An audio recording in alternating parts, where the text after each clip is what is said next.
My girlfriend, Julia, and I rented an Airbnb in the country to spend a weekend away from the city.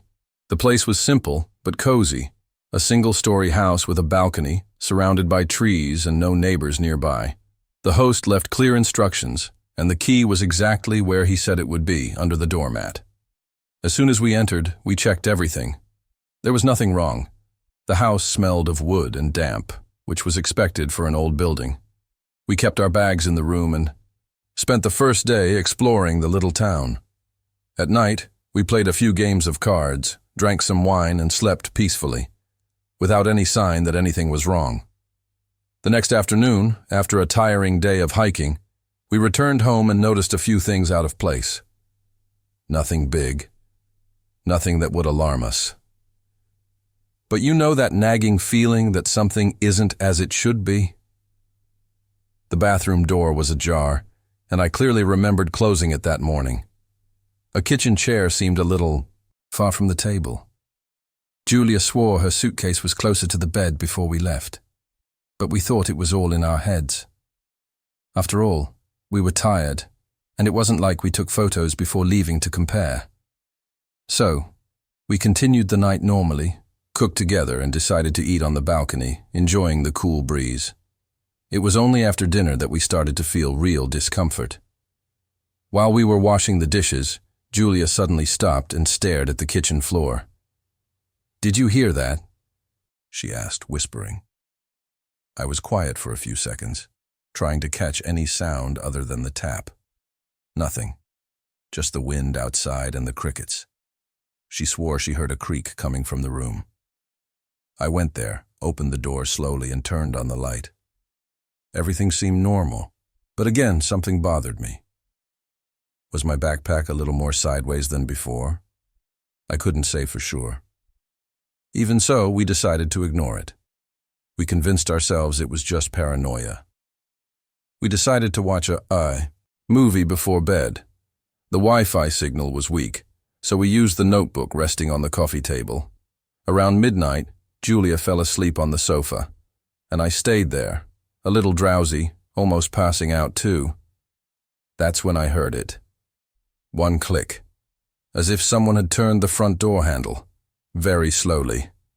My heart raced. I looked at the door. Closed. Did I lock it? I was sure so. I got up as carefully as possible and checked the lock. It was locked. I peeked through the window. Nothing but darkness. Outside. Maybe just the wind. At least that's what I wanted to believe. I tried to shake off the discomfort and went to the room with Julia, locking the door behind us. We lay down and, despite being alert, I ended up falling asleep. But not for long. I woke up suddenly without knowing why. The house was plunged into darkness and absolute silence. I looked at my cell phone. 3:14 a.m. I turned to the side and saw that Julia was sleeping soundly. Then I realized. The bedroom door was open. I had locked it. I was absolutely sure of that. My stomach instantly turned. Something was wrong. I sat up slowly, listening for every sound, feeling my own heart beating in my chest. I held my breath and strained my ears. That's when I heard footsteps, slowly, coming from the hallway. I froze. It wasn't the wind. It wasn't the house creaking. They were steps, gentle, careful, as if someone was trying not to be heard. My entire body tensed. What would I do? Who was there? I grabbed my cell phone, trying to decide whether I should run, lock myself in the bathroom, or call the police. But then, silence. Nothing more. Just the emptiness of the house. For a moment I considered that I might be imagining it, but when I stood up and looked down the hall, I almost lost my breath. The kitchen chair, the one that was a little far away before. Now she was completely facing the bedroom door. My body instantly froze. There was no way that could be a coincidence. Someone was there. Maybe he still was. My hands shook as I slowly walked back to the room and locked the door again. I woke Julia up, whispering to her to be quiet. I explained what I saw and, instantly, she turned pale. We took out our cell phones and turned on the security camera in the car, which was parked in front of the house. The app took a while to load because of the weak Wi-Fi signal, and every second felt like an eternity. When we finally managed to open the feed, my blood ran cold. In the video, you could clearly see the front door slowly opening. Someone left the house, a dark figure in no hurry at all. He walked to the middle of the dirt road and then simply disappeared into the darkness. My mind tried to find a logical explanation, but there was none. The door was locked when I checked. How did this person get out? Has she been in here the whole time? Since when? Julia started to hyperventilate, and I could barely think. We grabbed our things as quickly as possible and ran to the car. I started the engine with my hands shaking, and we left without looking back. When morning came, we tried to contact the host, but he swore that no one else had access to the house but us. To this day, I have no idea who was there or what would have happened if we hadn't noticed in time. I've been living alone for a little over a year, in a small apartment complex near campus. It's a quiet place, nothing luxurious, but safe enough that I felt comfortable coming home from the library late at night. My routine has always been the same. College, part-time job, coming home exhausted and watching some stupid series until I fall asleep. I've never been the paranoid type, but I've always been attentive. I grew up hearing my mother say that a woman alone has to pay attention to everything around her. That's why after a few weeks I started noticing that car. An older model black sedan was always parked across the street when I got home. At first I thought it was from a neighbor after all. No one cares about a parked car. But then I started to notice a strange pattern. He was never there during the day. I could leave for class in the morning or return with grocery bags in the afternoon, and the street would be completely empty, with no sign of the black sedan. But whenever I arrived after 8 at night, there he was, in the same place, as if he had been waiting. And the most bizarre thing, I never saw anyone go in or out of it. It was as if that car just appeared out of nowhere when the sun went down. For a while, I tried to ignore it. After all, what was I going to do? Call the police and say, "Hey, there's a car parked on the street?" They would laugh in my face. But then, one of those nights, something changed. It was late, around 11 at night, and I had only gone out to take out the trash. The apartment complex had these communal trash cans on the side of the building, close to the street, and the streetlight there flickered annoyingly, failing every few seconds. I was already used to that. What I wasn't used to was the strange sensation that hit me as soon as I stepped onto the sidewalk. A feeling of butterflies in my stomach, as if my body knew something before my head did. When I looked across the street, the black sedan was, there. But this time, I saw it. Inside the car, in the shadow of the dashboard, there was someone, a dark silhouette, motionless, sitting in the driver's seat. For a moment, I froze. My eyes adjusted to the darkness, trying to take in any details. The man, because he was a man, I could see the width of his shoulders, the outline of his shaved head. Didn't move. He wasn't using his cell phone. He wasn't smoking. He wasn't doing anything. Just sitting there, facing towards me, watching me. A shiver ran up my spine, and a primal instinct screamed inside me. Go back inside. I pretended I didn't see anything, threw out the trash as quickly as possible, and ran back to the apartment, locking the door behind me with trembling fingers. I forced myself to laugh at my own paranoia. But that night, I slept with all the lights on. Over the next few days, I tried to convince myself that I was overreacting. Maybe he was waiting for someone. Maybe he lived nearby. But deep down, something didn't make sense. I continued watching, trying to catch any clues as to who he was or what he was doing there. And every night, without exception, the car was there. Always in the same place. Always after dark. always with him inside. But what made me sure I wasn't going crazy was when my best friend, Laura, came to spend the weekend with me. The first night, I didn't say anything. I didn't want to seem paranoid, and honestly, part of me wanted to believe that I was actually making things up. But the next night, while we were watching a movie in the living room, Laura got up to close the curtains. "Who's the guy in the car?" she asked casually, as if commenting on the weather. My heart raced. "What car?" I tried to pretend I didn't know what she was talking about. "The black one, across the street. Is he waiting for you or something? Because he's looking right here." At the same time, I ran to the window. The sedan was there, as always. But now, knowing that Laura had noticed too, everything felt much more real. I looked at the car, then at her. "Are you sure he's looking here?" I asked, trying to remain calm. Laura frowned and pulled back the curtain just enough to peek in again. "Yes. He doesn't even blink. He looks like a statue." My stomach turned. If she was seeing the same thing as me, then it wasn't all in my head.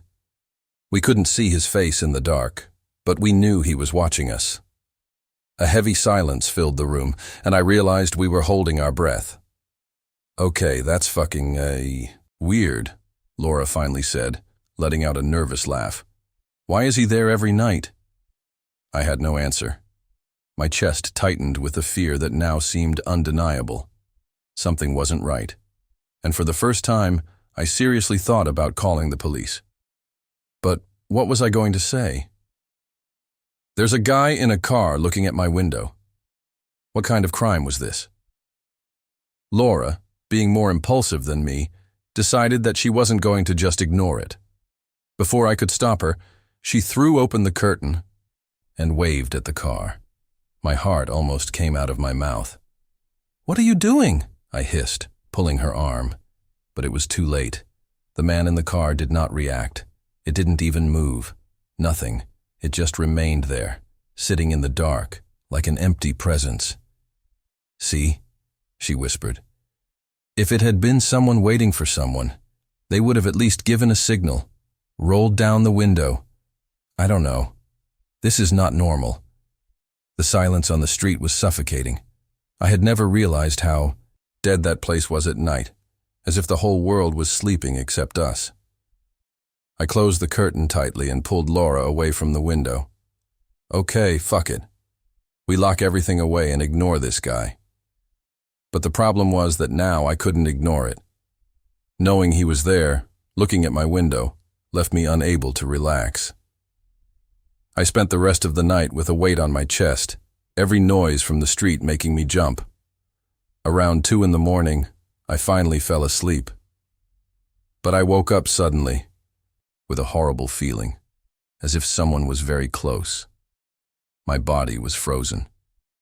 Still groggy from sleep, it took me a few seconds to understand what had woken me up.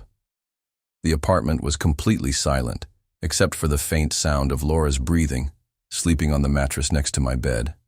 But something felt wrong. My instincts screamed, and then I heard it. A low noise from outside, as if someone was scratching the wood of the front door. My heart started to pound in my chest. I held my breath and forced myself to listen better. Again, a light, insistent sound, like nails scraping against a surface. My stomach turned. I slowly got up from the bed, trying not to make any noise. Laura continued sleeping, completely oblivious. I took out my cell phone and looked at the screen. 3:12 a.m. At this hour, no one should be out there. My first instinct was to check the lock. I tiptoed to the door and touched the latch, feeling relieved when I realized it was securely locked. But the noise continued.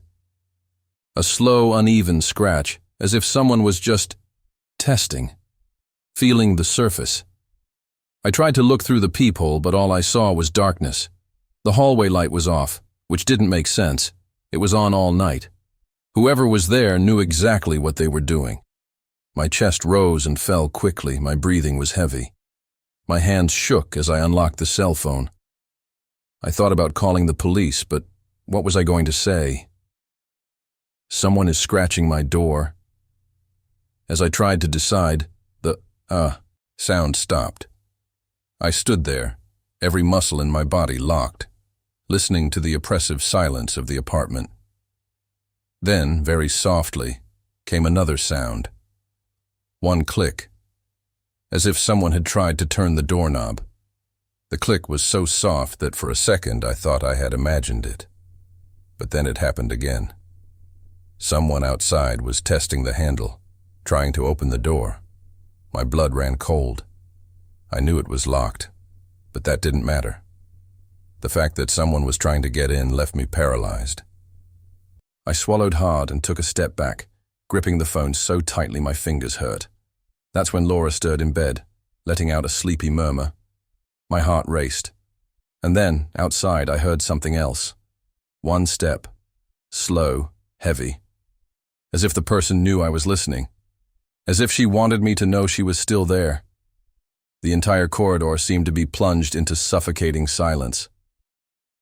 I couldn't move. I just stood there, with my heart pounding in my chest, waiting for what would come next. For what seemed like an interminable time, there was no more sound. I stood there, motionless, waiting for any sign of movement on the other side of the door. Laura grumbled again in bed, turning sideways, and it was at that moment that I found the courage to retreat, returning to the room without making a sound. I slowly closed the door, locked it, and sat on the floor, trying to catch my breath.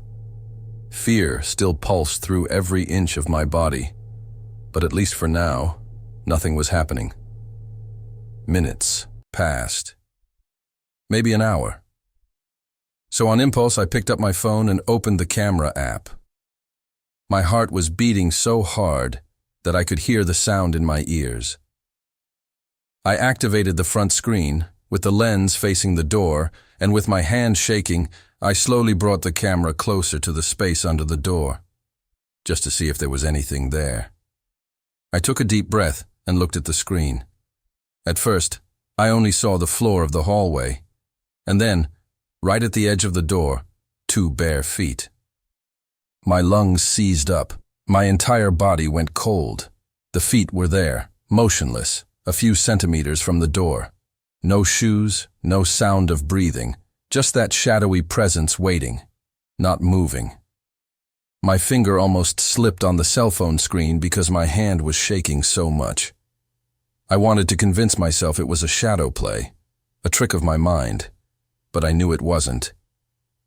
Slowly, without daring to breathe, I put the cell phone away and pressed my hand against my mouth so as not to let any sound escape.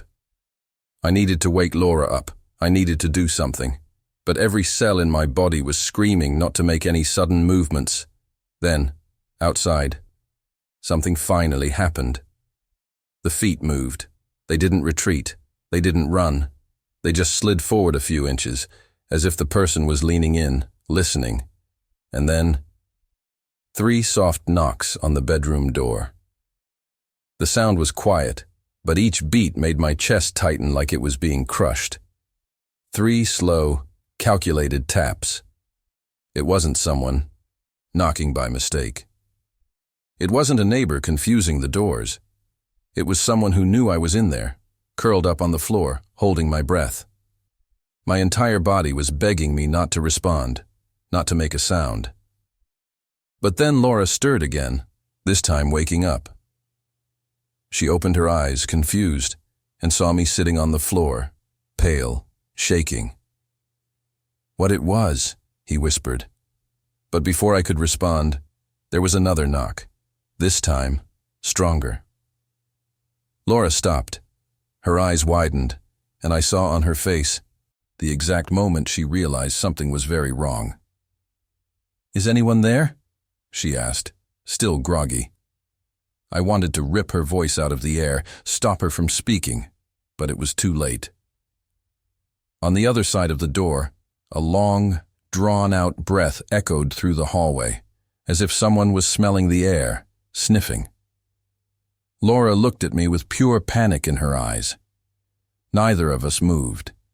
The breathing on the other side of the door continued, slow and rhythmic, as if the person was absorbing every sound, every detail of our presence inside. The air in the room felt heavy, suffocating. Then, without warning, the doorknob turned. This time, with force.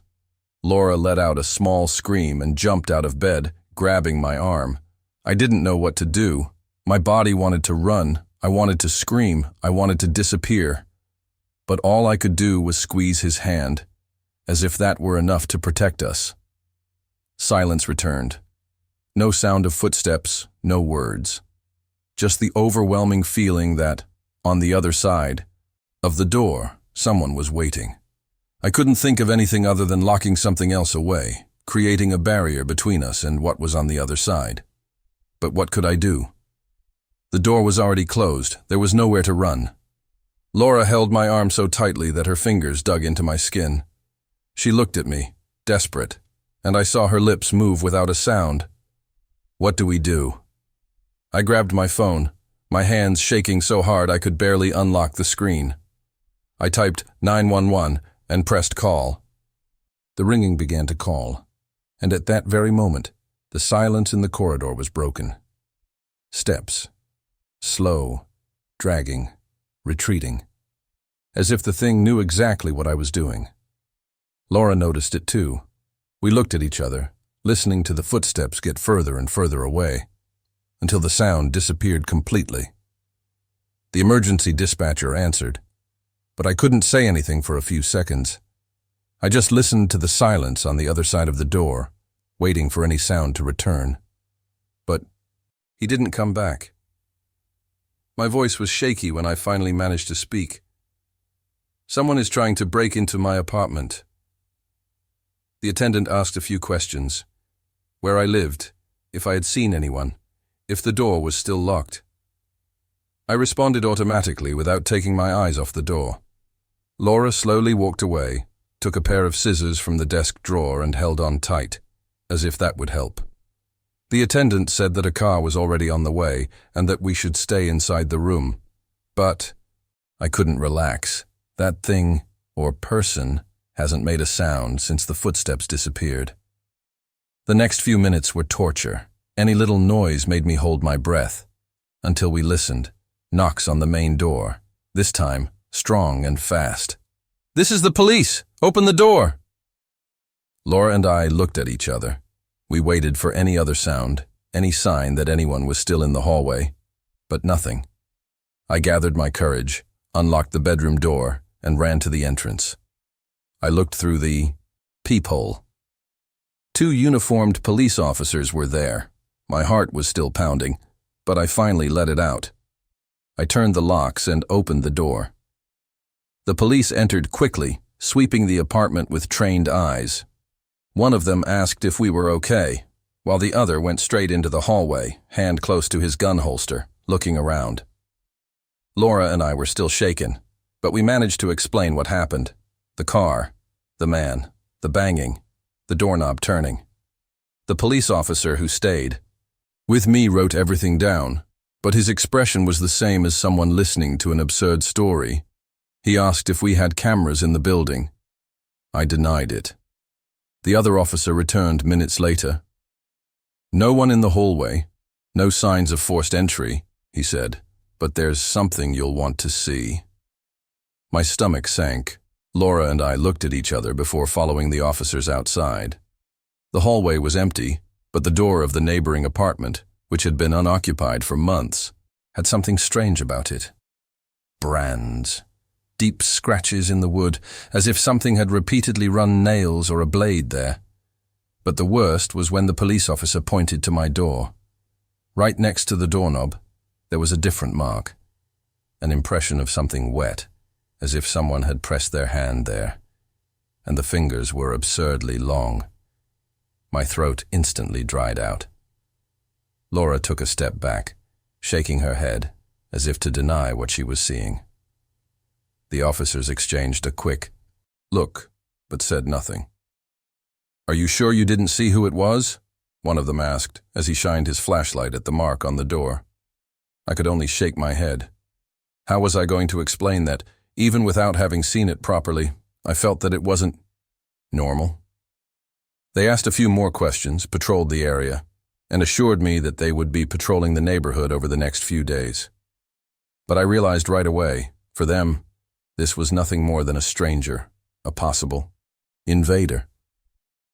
They didn't turn their feet at the bedroom door. They didn't hear that animalistic breathing. They did not feel the suffocating presence on the other side. After the police left, Laura and I sat on the couch for a while, in silence. Neither of us wanted to admit it, but we knew the truth. Whoever that thing was, it didn't just want to get into my apartment. She wanted to see me. That night, even though we were exhausted, we couldn't sleep. Every little crack of the wood, every gust of wind outside made my entire body freeze. Laura suggested that we sleep with the lights on, and I agreed without hesitation. But sleep didn't come. I spent hours staring at the ceiling, reliving every detail of what happened. The car, the silence, feet in the door, the mark of impossibly long fingers. In the morning, the sunlight made everything a little less suffocating.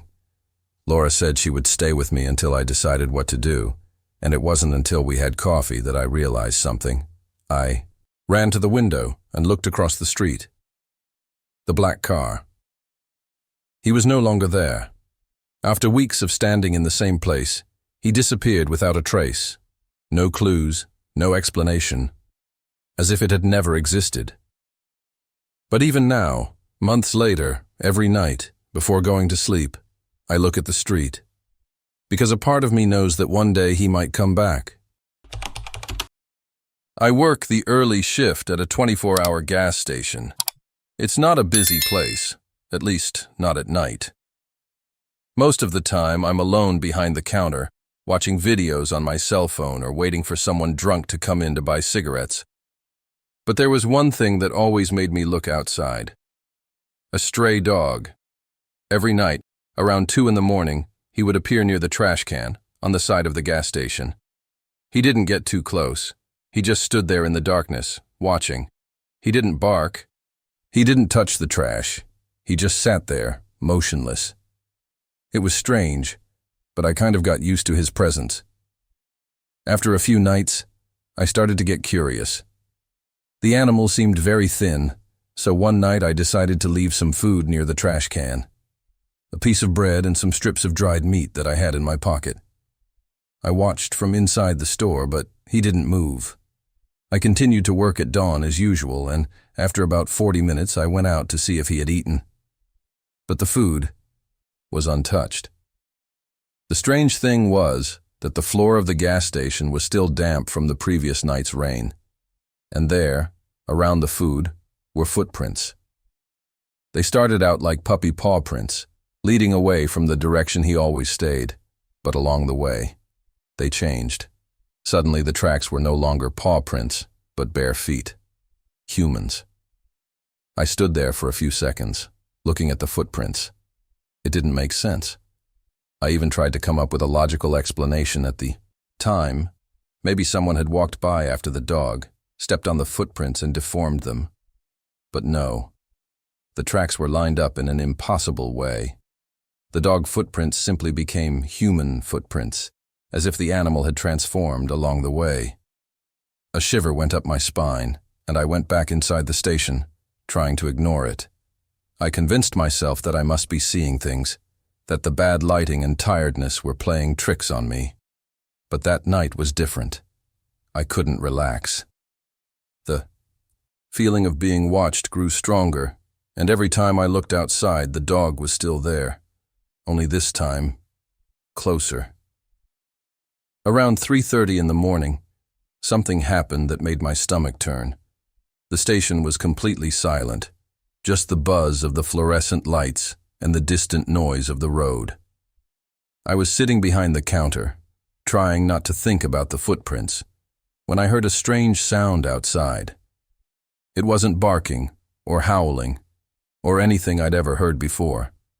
It was a low sound, almost a murmur, as if someone was trying to imitate a human voice, but failing miserably. My heart raced. I walked slowly to the glass door and looked outside. The dog was no longer in the bin. He was right at the edge of the light, in the part lit by the streetlight, standing on his hind legs. I froze. My brain refused to process what I was seeing. The dog, or whatever it was standing, like a person. Not like a trained dog that stands upright for a few seconds, but in completely the wrong way. The front paws hung in a strange way, like useless arms, while the rest of the body seemed adapted to the new posture. It was like he wasn't used to being like this, but he was trying. The worst of all was the way he looked at me. It wasn't an animal look. There was something calculating there, something human. My legs felt wobbly, and my breathing became shallow. That wasn't a dog. I knew it in the back of my mind, but my body still wouldn't accept it. Then, the sound started again. It wasn't exactly a word, but it tried to be. A hoarse, dragging noise, as if the thing was testing a voice that didn't belong to it. My instincts screamed at me to run, but I was paralyzed. The creature stepped forward, still at the edge of the streetlight, and at that moment I saw it. The hind legs were wrong. Very wrong. They didn't bend like a dog's, but like human legs, crooked and misaligned. The sound kept coming out of that mouth, a guttural noise that sounded almost like a moan. It was only when she began to tilt her head, as if trying to understand me, that my mind finally broke the trance. I stumbled backwards, hit the snack shelf, and almost knocked everything over. It was at that moment that the station's lights flickered. The lights flashed quickly, 2, 3 times, and for a second, everything was dark. My heart was hammering in my chest. When the lighting came back on, my eyes went straight to where the thing was. But it wasn't there anymore. The empty space where that bizarre figure once stood now seemed even darker, as if the night had swallowed every trace of it. I slowly approached the glass door, my hand shaking on the latch. I didn't want to open it, but at the same time I needed to see it. The silence outside was absolute. No wind, no crickets, nothing. It was as if the entire world was holding its breath along with me. And then, at the very edge of the darkness, I saw it. Footprints. No longer dogs, just humans now, going from the edge of the light to the side of the building, where the security cameras couldn't reach. The air around me felt heavy, charged with something invisible but present. I was in a cold sweat. I don't know how long I stayed there, trying to decide whether to run away or lock everything up and pretend that none of this was happening. But before I could make a decision, I heard a low noise coming from the side of the building. 3 soft knocks against the wall, as if someone was announcing their presence. Slowly, I turned my head to look at the reflection in the glass door. And what I saw made my blood run cold. In the reflection of the glass door, I saw a silhouette standing on the side of the building, right where the footprints ended. But he wasn't a puppy. It was someone, or something, tall and thin, with their shoulders hunched forward, as if they were still getting used to being in that position. My stomach dropped when I realized that the body seemed out of place, crooked in the wrong way, as if the bones were trying to fit into a shape that was not their original shape. The worst was the head. She was leaning slightly to the side, and for a moment, it seemed to me that she was sniffing the air, as if she were sensing me from inside. I couldn't move. My eyes burned from staring at the reflection, hoping it would disappear, that this was a game played by my tired mind. But then, it moved. The head turned slowly, and I saw the faint glow of the eyes reflecting off the glass door. They were not normal. They were too small and too deep, without any glow of life, just 2 dark shadows that seemed to pierce me. My body finally reacted. I took 2 steps back, my breathing uncontrolled, and in a desperate reflex, I ran to the cashier and locked the store door. I stood there behind the counter, holding the phone with my sweaty hand, not knowing if I should call someone or if I just needed to close my eyes and wait for it to pass. Silence returned. No knock. No sound. With my hand shaking, I looked up at the glass door. It was empty, but I knew it was still there, and that, somehow, he knew that I was too. I stood there behind the counter, the phone in my hand, not even knowing who to call. The police? The manager? What was I going to say?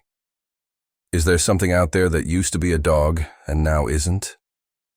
That was if I could even speak, because my throat felt closed, as if any sound I tried to make would call it back. My hands were sweating, so much that the phone almost slipped off. Time seemed to have stopped. Every second lasted an eternity. I wanted to believe it was over, that the thing was gone. But I knew it wasn't. I could feel it. A strange weight in the air, as if I were still being watched. Then, the silence was broken. I heard the sound of the trash can tipping over outside. A dry rumble echoing through the empty post. My entire body stiffened. My eyes glued to the glass door. I held my breath. If that came back into the light, if I saw it again, I don't know what I would have done, but nothing appeared. Just the sound of the trash can rolling slowly on the asphalt. I closed my eyes and counted to 10, trying to calm my heart. When I opened it again, I forced myself to look outside. There was still nothing. The trash can was tipped over on the ground, the contents scattered, but no footprints, no shadows, nothing. The street looked normal. And that's when I started to wonder if I hadn't imagined everything. But deep down, I knew the truth. The morning continued in oppressive silence. I stayed behind the counter until the sky started to lighten, without the courage to move, without taking my eyes off the door. When I finally saw the first car of the morning pull into the station, my body relaxed as if I had been holding my breath all night. As soon as my appointment was given, I almost ran away, without looking back. I went home feeling a strange weight in my chest, as if I hadn't really escaped it yet. I tried to sleep, but every time I closed my eyes, I saw those footprints transforming, that strange body trying to fit into the human form. The next day, I went back to work determined to check the security cameras. I needed proof. I needed to know if it really happened. But when I accessed the recordings, I felt my stomach sink. The archive for those hours was corrupt. All the other recordings of the month were normal, except that one, as if it had never existed. I asked the manager if he had ever seen the dog in the dumpster, but he just looked at me strangely and said he had never seen any dog there. Since that night, I have never seen him again. But sometimes, in the early hours of the morning when I'm alone at the station, I feel an inexplicable shiver on the back of my neck, as if someone, or something, was still watching me from the darkness. I never liked firing anyone, but that night I had no choice. I caught the guy in the act, stuffing a handful of bills in his pocket behind the counter, right in the middle of the shift. He looked at me like he didn't care, like he knew it would happen sooner or later. He didn't argue. He didn't try to justify himself. He just stood there, looking at me with a strange, almost satisfied smile. When I sent him away, he simply took off his apron, threw it on the counter, and walked away slowly, without saying anything. It was the last time I saw him, at least in person. The weeks passed, and I forgot about him, busy with the restaurant rush. But then the tickets started appearing. The first was found by one of the waiters, folded and stuffed between the bills in the cash register. I never left. I thought it was a joke by one of the team, until I found someone else the next day, this time looking for cleaning products in stock. Same shaky handwriting, same words. And then one more, inside the paper towel dispenser in the staff bathroom. At first, I tried to laugh at the situation, but over time, it became increasingly strange. I started discreetly asking the team if anyone knew anything. Most just shrugged or laughed, thinking it was some stupid prank. But one of the attendants, Carla, told me that she had seen something strange. One night after closing, as she was getting her coat from the employee locker room, she swore she heard the sound of footsteps in the warehouse. When he went to see, there was no one there. "I thought it was you or the security guard," she said. But that night I had left early, and the security guard didn't arrive until later to do his rounds. This left me with a bad feeling, but I still tried to convince myself that it was just a coincidence, until I found a note in my own locker. That's what really got me. I never locked it, but only I used it. Inside, among the accounting papers, folded with precision, there was another note. I never left. My stomach froze. I looked around, expecting to find someone laughing in my face, but the locker room was empty. I closed the closet tightly and got out of there as quickly as I could. It was impossible for him to still have a copy of the restaurant key, right? Cameras, alarms, security. Nothing showed any sign of intrusion. So how the hell were these notes showing up? From that day on, I started paying more attention to details. Little things were out of place. The broom leaning against a different corner of the storage room. A chair slightly away from the table in the staff room, even when no one was using it. The radio in the kitchen, which we always left off at night, turned on to static in the morning. Nothing was glaring enough to prove that someone was actually entering the restaurant after hours, but the sum of it all made my skin crawl. Then came the last straw. The stock camera caught movement at 3 in the morning. When I went to review the images, I only saw a slight flicker on the screen, as if something had passed right in front of the lens, too quickly to be captured. The next day, I found another note, this time inside the freezer. The letters were almost blurred by the cold, but the message was the same. I never left. What once seemed like just a bad prank now made me question my own sanity. I closed that freezer myself the night before. No one touched it before me that morning. And the worst part?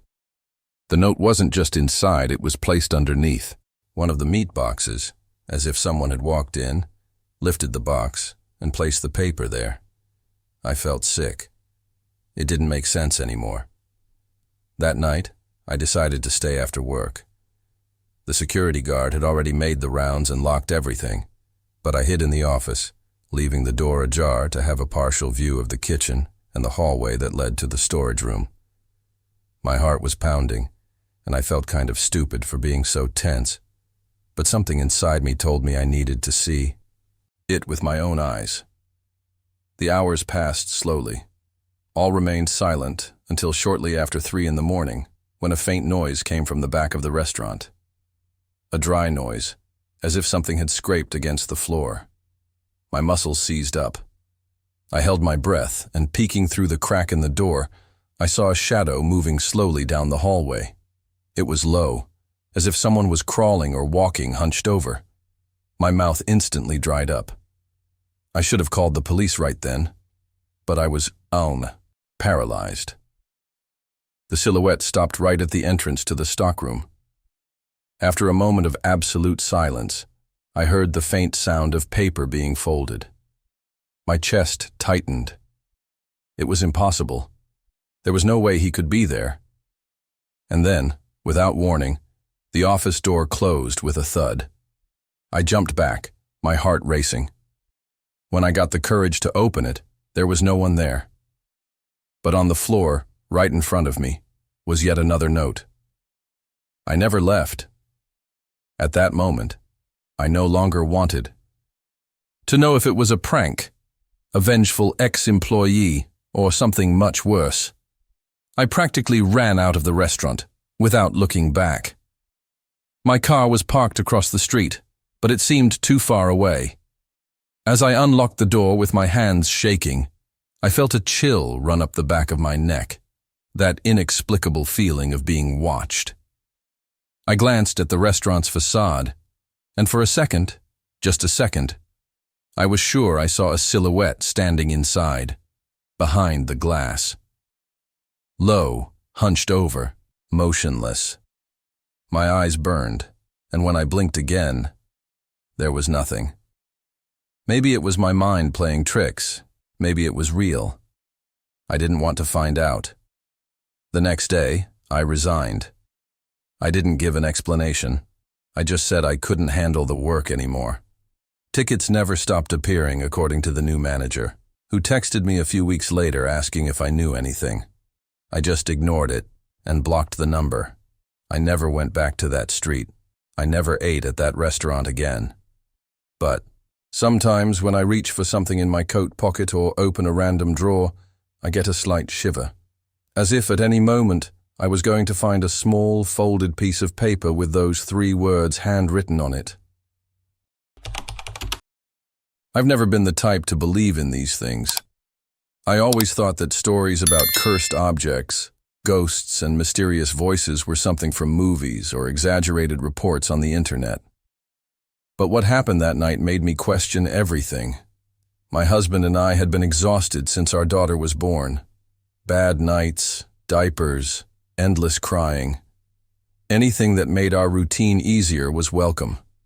So when we found a second-hand baby monitor for a ridiculously low price, we didn't even, think twice. It seemed to be working perfectly. There were just a few squeaks at times, but we thought it was normal. The truth is, if we had known what was coming next, we would never have bought it. That night, I woke up to a strange sound. It was a low, somewhat muffled noise, coming from the monitor we left on the dresser in our room. I was confused for a while, trying to understand if it was part of a dream or if I was actually hearing that static hiss. The problem is that we hadn't turned on the monitor that night.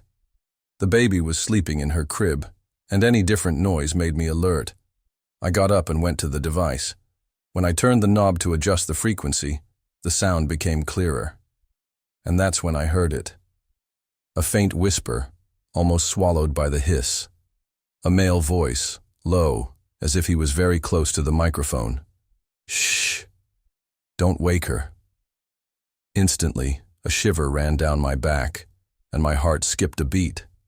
I froze for a few seconds, trying to process what I had just, heard. I was alone in the room. My husband slept next to me, and our daughter was supposed to be in her crib. My maternal instinct took over, and I ran to her room, almost tripping on the way. When I pushed the door open, I felt a knot in my stomach. The crib was empty. My chest tightened in a way I'd never felt before. It was as if the air had gone out of the room. Before I could scream, a sound made me turn around. My husband, his voice groggy with sleep, called me from the bedroom. "What is it? What are you doing there?" I ran back out, and when I entered our room, I saw him sitting on the bed, blinking in confusion, holding our daughter in his arms. "She cried earlier, so I brought her here," he said, as if it were the most normal thing in the world. But it wasn't.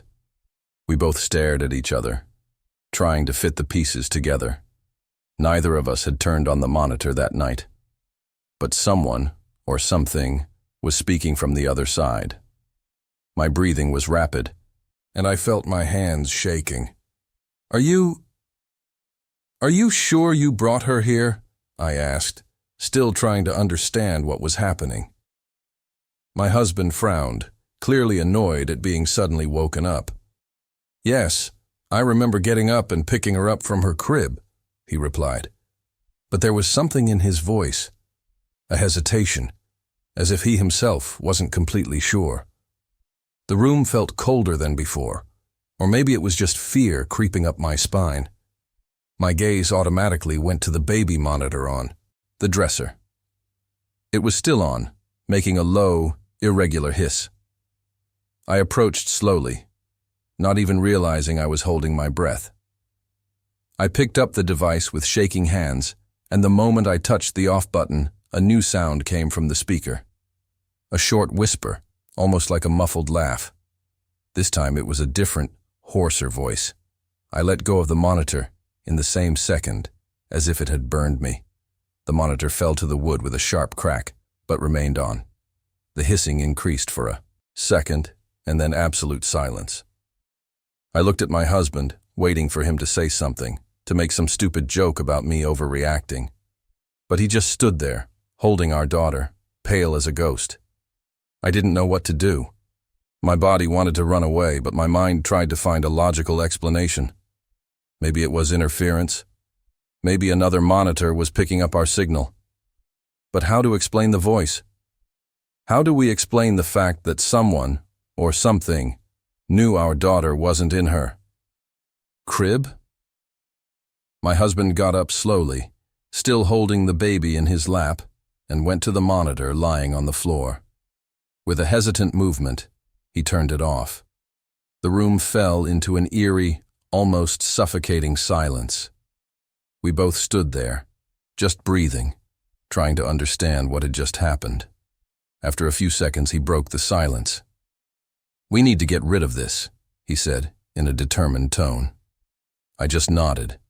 I didn't want that thing in the house for another second. I picked up the monitor from the floor and went straight to the kitchen, with my husband close behind. I was so nervous that my hands were sweating. I opened the trash can lid and threw the device in there, as if I wanted to get rid of something much worse than just an old electronic device. But before I could close the lid, one last sound came from the monitor. Low, hoarse, almost imperceptible. One last whisper coming out of nowhere. "Good night." We just wanted a quiet weekend at the cabin. Nothing much, just a group of friends escaping the city, drinking a little, laughing and enjoying the cold mountain weather. The place was secluded enough to seem like a good idea, but not so far away that it made us uncomfortable. When we arrived, we checked everything: 3 bedrooms, living room, kitchen, bathroom. Everything seemed normal. The cabin was rustic, with dark wood furniture and a strong but cozy smell of pine.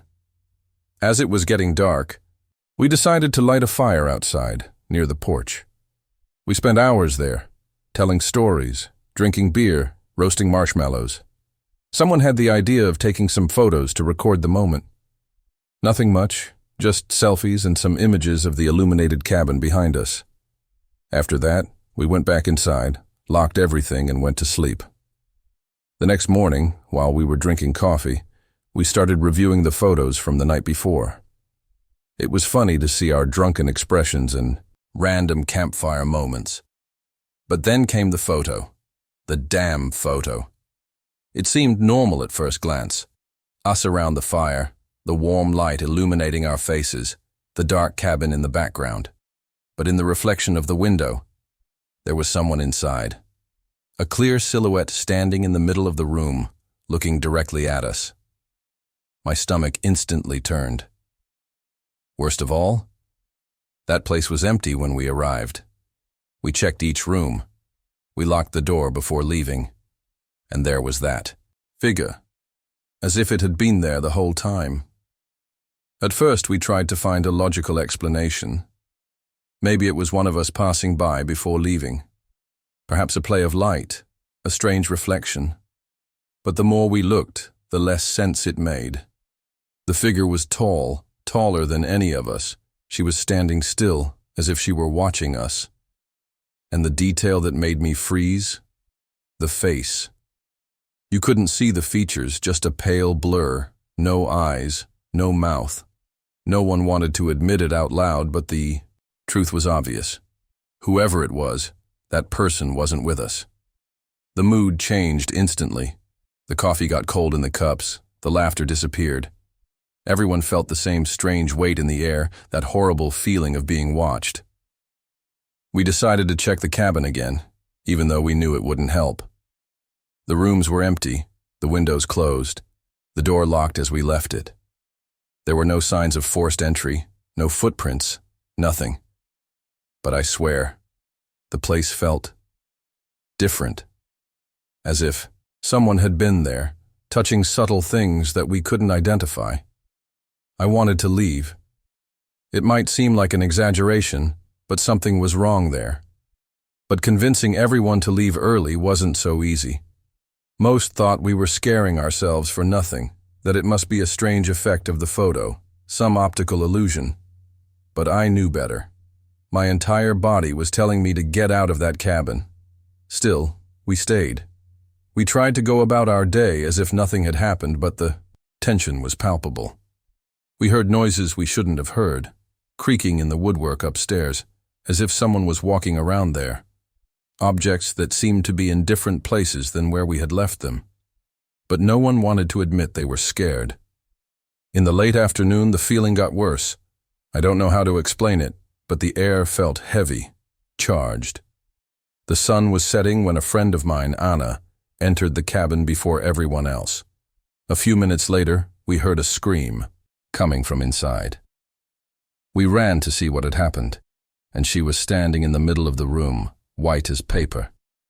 She pointed to one of the chairs near the fireplace and asked, in a trembling voice, who had put it there. On the wooden seat, there was a photo.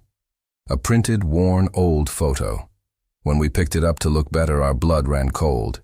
It was our photo, the one from the night before, at the bonfire. But there was a difference. The figure in the window, which before was just a faceless shadow, now had defined features, and she was smiling. Nobody could say anything. We stood there, just looking at each other, waiting for someone to have an explanation, anything that made sense. But it didn't. How did that photo get there? Who printed it? And more importantly, how was that thing's face now visible? Panic really started to hit. We grabbed our things as quickly as we could, throwing everything into our backpacks without even checking them properly. We weren't going to spend another night there, not after this. As I was stuffing my jacket into my suitcase, I heard footsteps in the hallway, quick, short, as if someone was moving inside. The problem? We were all in the room together. The silence that came after was the worst part. We just looked at each other, without the courage to move. Then the front door handle began to turn, slowly. First one click, then another, as if someone from inside was trying to unlock it. I have never felt so scared in my life. We ran, away, literally. We grabbed the car keys and left before even locking the cabin. We just wanted to get out of there. As we sped down the dirt road, someone looked back and started screaming. In the glass of the living room window, there was the figure, now completely clear, watching us leave. Nobody said anything on the way back. The car jolted on the dirt road, and all you could hear was our heavy breathing and the sound of the tires kicking up dust. I kept looking in the rearview mirror, hoping to see something coming up behind us, but the dark road seemed endless. When we finally arrived in town, we stopped at the first gas station. We got out of the car in silence, still trying to understand what had happened. It was only when we entered the convenience store, under the bright light of the signs, that I realized my hands were shaking. My heart was still racing, as if my body knew it wasn't over. We left the cabin behind and never came back. Neither of us had the courage to collect the deposit we had already paid for the rest of the weekend. A few weeks later, we tried to forget. We block that moment. We move on with life. But the feeling never completely went away. Sometimes when I look at photos on my phone, I feel a shiver run down my spine. I always check the reflections. Always. Because deep down, I know that there are things that cannot be explained. And even worse, there are things that don't want to be forgotten.